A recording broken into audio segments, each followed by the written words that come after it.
dit, hein, session après session, la situation en agriculture devient franchement catastrophique et clairement on n'avait vraiment pas besoin en plus de ces incendies criminels.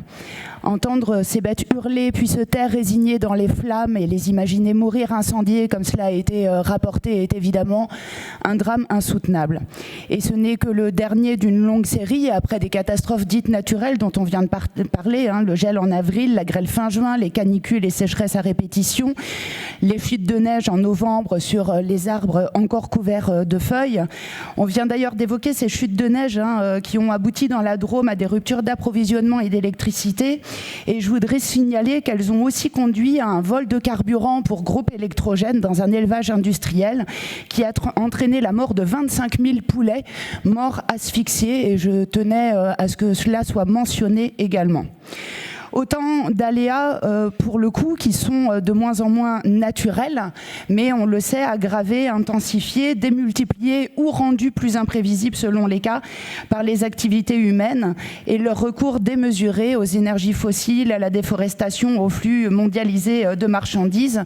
C'est ce qu'on appelle l'anthropocène, le réchauffement climatique que nul ne peut plus ignorer face aux multiples rapports scientifiques et face auxquels l'inaction va finir par devenir elle aussi criminelle.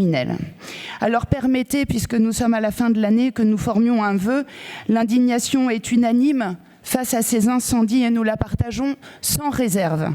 Puisse-t-elle le devenir également face à la bétonisation des terres agricoles, à la pollution des sols, aux marges de la grande distribution, à une PAC inégalitaire et aux traités de libre-échange qui tuent à petit feu la paysannerie et dont nul ne peut plus ignorer les conséquences. Nous voterons bien sûr ce rapport et continuerons à défendre les producteurs contre toutes les atteintes à une agriculture vivrière, locale, saine, respectueuse du vivant et des écosystèmes et rémunératrice pour les paysans. Merci. Merci beaucoup, Madame Morel-Darleux. Si je peux me permettre, ce n'est pas le réchauffement climatique qui a tué ces bêtes. Ce n'est pas le réchauffement climatique. Et ce qui s'est passé là-bas, c'est une dérive qui est très précise et qu'on peut condamner et verbaliser très simplement. Puisque l'abattoir Gessler, dans lequel il y a eu un incendie de même nature, les individus ont été interpellés. Les individus qui ont été interpellés sont 6 personnes qui se revendiquent d'une mouvance radicale écologiste, antispéciste, avec une dérive qui est donc très claire. Et j'aurais apprécié que vous ayez un mot là-dessus. Parce qu'un point sur lequel qui, moi, me préoccupe, c'est qu'on assiste à une... C'est tout simplement, je pense que tous, sur tous les bancs, quel qu'on soit, et ça vaut pour vous, vous avez été la première à prendre la parole, pour tous ceux qui prendront la parole, nous devons dénoncer cette dérive d'un certain nombre de mouvements écologistes radicaux et extrémistes qui maintenant considèrent que pour s'exprimer, on a droit de recourir à la violence. Que dans notre pays, on en soit au stade de ce qu'on a vu nous-mêmes, c'est-à-dire des agriculteurs qui sont des agriculteurs d'exploitants familiaux, qui sont en lien avec leur terroir. L'exploitation qu'on a vue était une exploitation admirable, dans lequel, juste à côté du bâtiment qui a brûlé, il y avait un bâtiment bio, dans lequel il y a des gens qui sont venus et qui ont laissé des bêtes brûler vives.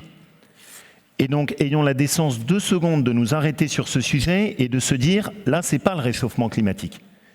C'est un certain nombre de militants radicalisés extrémistes qui abritent derrière un discours sur le réchauffement climatique, sur la dérive de l'agriculture, sur ceci ou cela, le fait de considérer qu'il est légitime par rapport à leurs opinions politiques de pouvoir mettre le feu. Et donc je pense que dans nos propos, on doit être très clair, et qu'il est bien que là-dessus, on ait une condamnation en verbalisant les choses. Ce sont des militants qui se rattachent à une mouvance écologiste radicale. Et que dans notre pays, en exprimant son opinion, c'est parfaitement antispéciste, discours qu'on a souvent entendu, et qu'on en soit arrivé à ce que ça s'exprime dans une telle violence. Moi, je garderai toujours les yeux de l'épouse et les yeux du grand-père. Des gens qui ne comprenaient même pas comment on a pu en arriver là. Et qui ont vu leurs bêtes mourir sur pied. L'expression qu'ils ont utilisée, c'est fondre. Elles ont fondu. Tout ça pour des gens qui, soi-disant, se réclament de la défense du bien-être animal. Non mais où est-ce qu'on va? Dans quelle folie est-ce qu'on est tombé? Et que pour nous, c'est quand même une rupture qui est forte, parce que c'est le révélateur, et je rebondis sur ce que disait Madame Wiśniewski, d'une société dans laquelle maintenant, tout le monde, au nom de ses idées, considère qu'il peut recourir à la violence, à l'attaque, à la destruction. C'est très inquiétant. Et c'est très inquiétant, mais c'est porté aussi par un discours de fond, hein. Il faut quand même tous qu'on ait l'honnêteté de se le dire. Le discours de fond sur les agriculteurs sont les pollueurs, le discours de fond sur le thème élever, c'est polluer la planète, etc. Moi, ce que j'aimerais, c'est qu'ils aillent dans les containers qui arrivent des pays étrangers. Ça m'intéresserait. Qu'ils s'attaquent aux produits qui sont passés par les poulets javellisés. Ça m'intéresserait. Et qu'ils fassent plutôt que leurs actions que d'aller au cœur de l'Inde dans un laboratoire qui était remarquable, de s'attaquer à des exploitants familiaux au nord de l'Isère, dans la Drôme, moi ça m'intéresserait qu'ils aillent plutôt en Chine, qu'ils aillent plutôt en Amérique latine ou qu'ils aillent dans les ports où on a les containers. Mais ça par contre visiblement c'est plus difficile.